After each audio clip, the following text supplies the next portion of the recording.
Hello guys, so this is chapter number 5 in economics, that is consumer affair, and this is last chapter, and this chapter will not come into the CBSE. This is for NTSC only. So let's read this. So basically what you are going to read in this chapter is about the consumer right available in the market for the consumer, and there are poor enforcement of rule and regulation in the market. So how consumer get justice? So the consumer must aware about his own rights, that what are his rights and how he is going to implement these rights to get justice. So बहुत सारी unfair practices market में चलती हैं, कम तोलना, घटिया माल बेचना, customer को information नहीं होती है चीज़ों की. सो इन चीज़ों के बारे में हम पढ़ेंगे, और सेकेंडली हम ये देखेंगे कि कंज्यूमर मूवमेंट की हिस्ट्री क्या है और किस तरह से इमर्ज हुई है. सो देखो, आपको ये काफ़ी सारे चीज़ें आपको बहुत सारी कोलाज में दिख रही हैं. ये कि डी टीचर को 45,000 रुपये का फ्लॉड फ़ोन बिल मिला, इंश्योरेंस फ्रेम ने 7,000 रुपये पे किए. सो इस तरह की बहुत सारी चीज़ें आप देखते होंगे. तो ये हैं क्या क्या नहीं है, ये सारे के सारे कंज्यूमर रिलेटेड इश्यूज़ हैं. सो इनको हम देखेंगे डिटेल में. तो consumer in the market place, देखो एक जो कंज्यूमर है वो मार्केट में दोनों तरह से पार्टिसिपेट करता है, प्रोड्यूसर भी एंड कंज्यूमर भी. प्रोड्यूसर यानी वो प्रोड्यूस करता है, जैसे सपोज करो आपकी कोई दुकान है तो आप एग्रीकल्चर सर्विस प्रोड्यूस कर रहे हो या फिर इंडस्ट्रियल सर्विस प्रोड्यूस कर रहे हो, कुछ भी. और दूसरी तरफ आप इन गुड को परचेज करते हो एज ए कंज्यूमर. तो आप प्रोड्यूस भी करते हो और आप परचेज भी करते हो. So these are the final good that people as consumer use. तो जो फाइनल गुड होते हैं कंज्यूमर उनको कंज्यूम करते हैं. So in the preceding chapter we discussed the need for rule and regulation for steps that would promote development. हमने पिछले chapter में पढ़ा है कि we need certain rule and regulation to promote development, and these could be the protection of the worker, protection को worker को बचाने के लिए अनऑर्गेनाइज सेक्टर में, and to protect worker or people from the high rate of interest charged by money lender in the informal sector. तो आपने जो informal sector में जो मनी लेंडर बहुत ज़्यादा हाई इंटरेस्ट रेट चार्ज करते हैं उसको बचाने के लिए बहुत सारे रूल एंड रेगुलेशन बनाए हैं. इसी तरह कंज्यूमरों को बचाने के लिए similarly we need same rule and regulation required to protecting this kind of environment. For example, the money lender in the informal sector that you read about in chapter 3 adopt various trick to bind the borrower. बहुत सारी tricks use करता है borrower को bind करने के लिए. They could make producer sell the produce to them at low rate of interest for timely loan. कई बार वो बहुत ही जो प्रोड्यूसर होता है वो बहुत ही कम रेट ऑफ रिटर्न पे बेचता है चीज़ों को ताकि वो टाइमली लोन को दे सके. They could force small farmer like Swapna to sell her land to pay back the loan. और फिर बाद में स्वापना जैसी जो लेडीज़ हैं उनको फोर्स करता है कि लोन की कीमत वापस चुकाओ वरना उसकी लैंड छीन ली जाएगी. Similarly there are many people in the unorganised sector have to work at low wages and accepted condition that is not fair and often harmful to their health. तो बहुत सारे लोगों को क्या कहा, लो वेजेस पे काम करना पड़ता है, राइट. और ऐसी कंडीशन में काम करना पड़ता है जहाँ पे उनको कुछ भी आराम नहीं मिलता है, and there are lot of exploitation over there. So there need to be certain rule and regulation.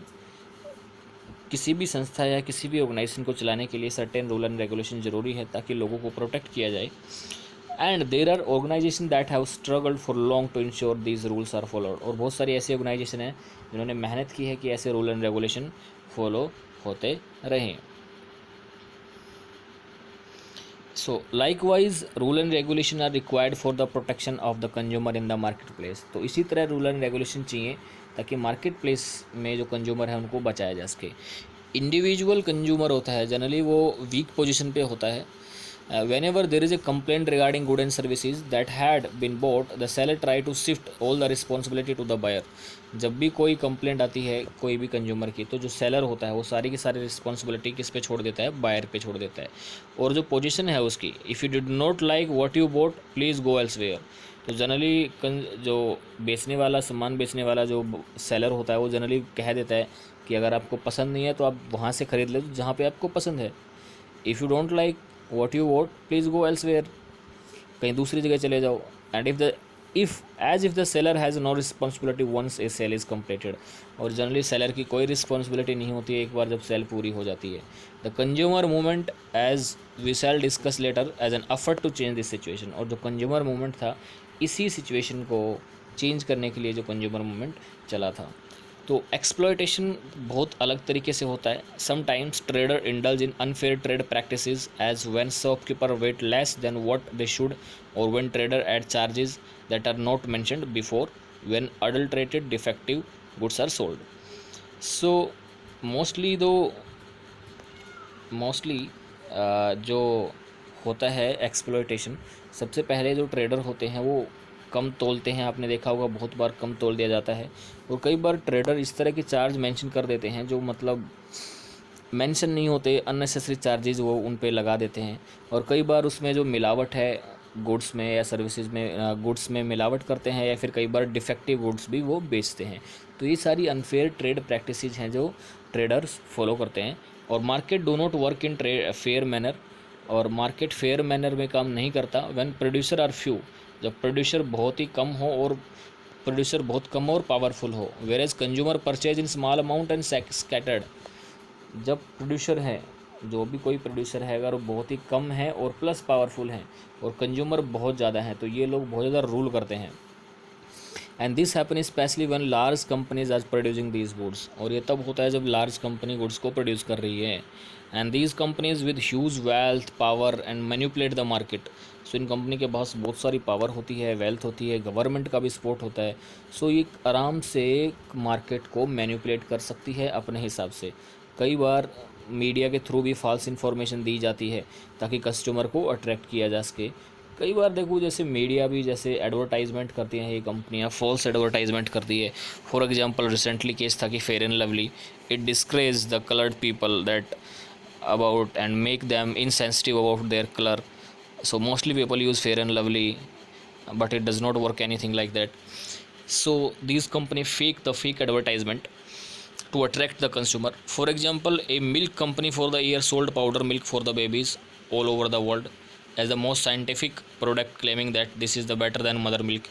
बहुत सारी कंपनी ऐसी हैं जो ऐसा सोचती हैं कि भाई मिल्क बनाने वाली कंपनी थी जिसने कहा कि हाँ ये तो बहुत अच्छी है, माँ के दूध से भी अच्छी है। सो ऐसी फेक क्लेम किए जाते हैं ताकि कस्टमर को अट्रैक्ट किया जा सके। And it took years of struggle before the company was force to accept that it had been making false claim. Similarly, a long battle had to fought with court cases to make cigarette manufacturing company accept that their product could cause cancer. Hence, there is a need for the rule and regulation to ensure protection of the consumer. देखो बहुत time लगा कि cigarette smoke करने वालों को ये company को ये रियलाइज़ करवाने में कि भाई आपकी सिगरेट स्मोकिंग से कैंसर होता है, but they companies to sell their products so they do not show any kind of harmful effect of their product. So similarly they sell everything in the false manner.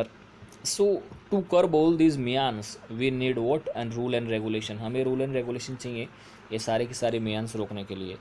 अगर कोई भी company false claim करती है तो एक consumer होने के नाते आपको अवेयर होना चाहिए कि that okay you are aware about this things and आपको कहीं ठगा ना जाए।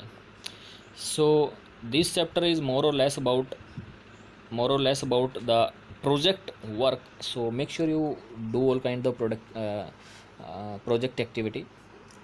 So what are the various ways by which people may be exploited in the market? कौन से ऐसे वे हैं जहाँ पे लोगों को एक्सप्लॉइट किया जाता है? तो आप सिंपली बता सकते हो सर, वेट लेस करके, अनफेयर ट्रेड प्रैक्टिसेस करके, false mentioning of bills, adulteration, भाई मिलावट कर देते हैं, डिफेक्टिव पीस बेचते हैं, कस्टमर को पूरी नहीं बताते, कई बार जब डिमांड बहुत ज़्यादा होती है तो MRP से ऊपर बेचना, ये सारी चीज़ें हैं। And think of one example of your experience when you thought that it was some cheating in the market, discuss in the classroom. अगर आपको ऐसा लगता है कि आपको कहीं चीट किया गया हो तो ऐसा कमेंट सेक्शन में मेरे को बताना। And what do you think should be the role of government to protect the consumer, और आप क्या सोचते हो कि गवर्नमेंट का क्या रूल होना चाहिए, गवर्नमेंट को कैसे फेयर रूल एंड रेगुलेशन बनाने चाहिए, और गवर्नमेंट को किस तरह से एक सेफ्टी मैकेनिज़्म इंश्योर करना चाहिए, या फिर ऐसी कोर्ट बनानी चाहिए, क्या करना चाहिए गवर्नमेंट ने ऐसा ताकि कंज्यूमर को प्रोटेक्ट किया जा सके, right? So you need to work out on this. So now let's read the consumer movement. See, the consumer movement arose out of dissatisfaction of the consumer as many unfair practices were being indulged in by the seller. तो consumer movement है वो इसलिए start हुआ कि consumer के अंदर dissatisfaction था, किसको लेके, अनफेयर प्रैक्टिसेस जो कि सेलर करते थे। And there was no legal system, कोई लीगल सिस्टम अवेलेबल नहीं था कंज्यूमर को प्रोटेक्ट करने के लिए जो उनका एक्सप्लॉयटेशन हो रहा था मार्केट प्लेस में। So for a long time when a consumer was not happy with a particular brand, product or shop, he or she generally avoided buying that particular brand. जब भी कोई, आज बहुत साल पहले जब कोई भी कंज्यूमर किसी पर्टिकुलर ब्रांड से अनसेटिस्फाई होता था, वो क्या करता था, सिंपली उस ब्रांड को बेचना, मतलब लेना छोड़ देता था। It was presumed that it was the responsibility of the consumer to be careful while buying a commodity or services। ऐसा समझा जाता था कि ये कंज्यूमर की रिस्पॉन्सिबिलिटी होती है कि जब वो ख़रीदारी करे तो वो केयरफुल रहे। So it took many years for a organisation in India and around the world to create awareness among the people. तो बहुत साल लगे लोगों में ये अवेयरनेस फैलाना कि इसके बारे में, मार्केट प्लेस के रूल एंड रेगुलेशन के बारे में। And this has also shifted the responsibility of ensuring quality of good services on the seller. और ये सिर्फ बायर की ही रिस्पॉन्सिबिलिटी नहीं है, जो सेलर सर्विस अब गुड सर्विसेज बेच रहा है उसकी भी रिस्पॉन्सिबिलिटी है। So in India, the consumer movement as a social force originated with the necessity of protecting and promoting the interest of consumer against unethical and unfair trade practices। तो ऐसे बहुत सारे अनफेयर एंड ट्रेड प्रैक्टिसेस के कारण ही एक social force originate हुआ India में जो कस्टमर के इंटरेस्ट को प्रोटेक्ट कर सके। देखो आज के दिन ऐसा नहीं है कि आपने, जैसे सपोज करो आपने वोडाफोन की सिम खरीद ली और आप वोडाफोन की सिम से सेटिस्फाई नहीं हो, आप कंज्यूमर कोयल में कॉल करते हो, तो कस्टमर केयर वाले आपको ये नहीं कहते कि भाई आपने सोच के लेनी चाहिए थी SIM. They try to solve your problem और they try to convince you, sir क्या बात हो गई, हम आपकी क्या सहायता कर सकते हैं। सो हर तरह की कस्टमर केयर अवेलेबल है आज कस्टमर की प्रॉब्लम को रिजोल्व करने के लिए।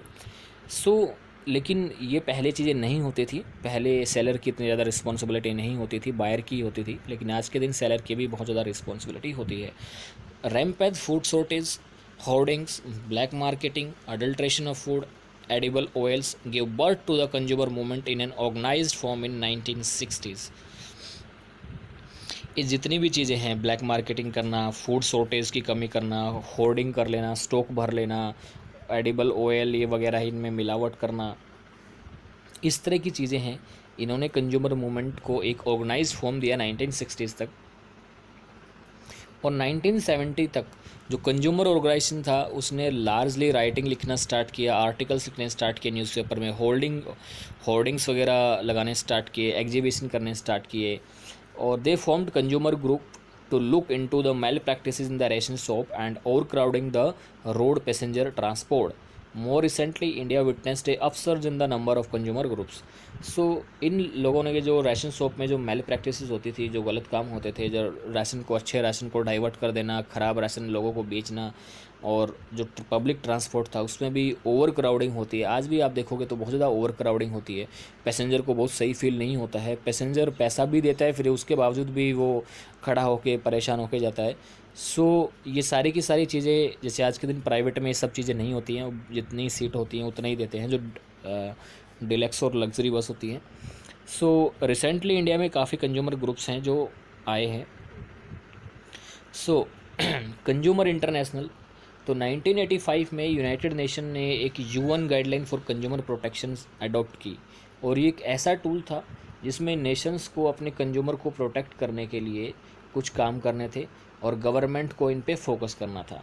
और इंटरनेशनल लेवल पे जब इसकी फाउंडेशन हुई तो कंज्यूमर मूवमेंट की फाउंडेशन जो इंटरनेशनल लेवल पे हुई, आज उसके चलते जो कंज्यूमर इंटरनेशनल है, जो कि एक इंटरनेशनल बॉडी बन गई है जिसमें 220 मेंबर हैं लगभग 115 कंट्रीज से।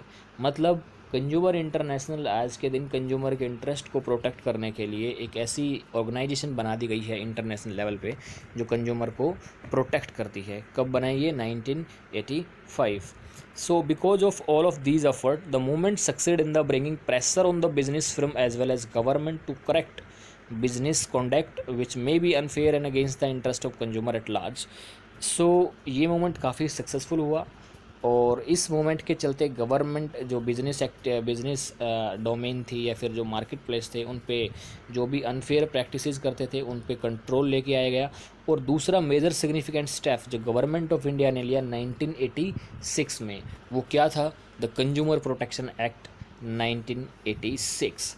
तो कंज्यूमर प्रोटेक्शन एक्ट 1986 जिसको क्या कहा गया, कोपरा भी कहा गया, आप इसके बारे में बाद में पढ़ोगे। सो गवर्नमेंट ऑफ इंडिया ने 1986 में एक कंज्यूमर प्रोटेक्शन एक्ट पास किया पार्लियामेंट ने और कंज्यूमर को प्रोटेक्ट करने के लिए। So these are two questions you need to find out that what could have been the step taken by the consumer groups. Consumer groups ने कौन कौन से स्टेप्स वो ले सकते थे। And there may be rule and regulation but that are not often followed, why discuss. कुछ rule and regulation हो सकते हैं फिर भी उनको फॉलो नहीं किया जा सकता, why discuss. So read this and let me know. So देखो यहाँ पे आपको ऐसे बोर्ड से मिल जाएंगे, यहाँ पे आपको ऐसे बोर्ड से मिल जाएंगे कंज्यूमर फॉर्म्स, ये आपको हर जगह मिलेंगे। इनको हम डिटेल में पढ़ेंगे नेक्स्ट टॉपिक में। सो आज का लेक्चर यहीं तक है and the next moment in the next topic we will read the different consumer rights, that what are the consumer rights available to the people और द कंज्यूमर, एंड उनको किस किस तरह के अधिकार हैं, किस तरह के अधिकार नहीं हैं, और उनके अधिकार जब वायलेट हों तो वो कहाँ जा सकते हैं, कहाँ शिकायत कर सकते हैं और कहाँ शिकायत नहीं कर सकते। Till then you just pre read this chapter and let me know if you have any problem. Till then, have a good day. Thank you very much.